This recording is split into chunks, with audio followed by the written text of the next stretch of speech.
Good morning, Gango Somali Garage po. Meron tayong unit ngayon, Ford Ranger 2008 model. So ang issue ni sir is yung kanyang aircon system.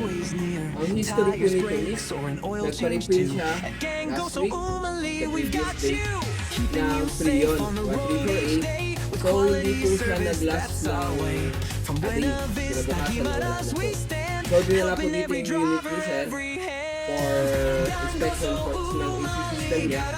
So nagkandak po tayo ng pressure test para ma-check po natin kung may leak na po talaga. So nung nag-check po tayo ng pressure, narinig natin at saka na-found out natin yung evaporator po. Meron siyang hissing sound na lumalabas dito sa likod ng dashboard. So as you can see, palitin na rin po si evaporator. Sobrang dumi niya, yung oil leak niya. So that means andyan po yung ating leaking. So nung nagpalit po kami ng nag-proceed po tayo sa ating sa repair ng replacement ng evaporator. Sinabay na rin po natin yung kanyang expansion valve as well po yung mga o-rings niya. So after that, nag-vacuum tayo, nag-add tayo ng compressor oil as well ng bago 1348 refrigerant. So kahapon natapos natin yung unit and then tinesta rin natin kahapon at so ngayon tara check natin yung temperature sa loob. So ito po, nasa loob na po tayo ng unit. Pandar natin mga 2 minutes. So i-check na po natin temperature niya.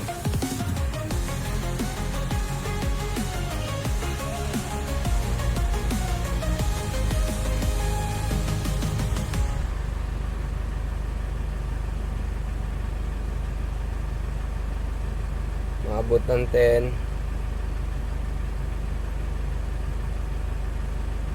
Maabot ng 9. So nakamid pa lang tayo. Try natin i-full. Bumababa. Basic operation lang po tayo. Lagyan natin dito sa ayan. Half lang. 8, 9. Ayan. So and also nakikita, i-check natin yung idle nya. Automatic po ang compressor natin.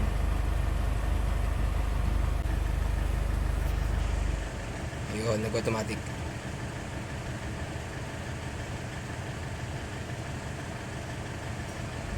Ayun, idle up. So that's it for today. Have a nice day everyone.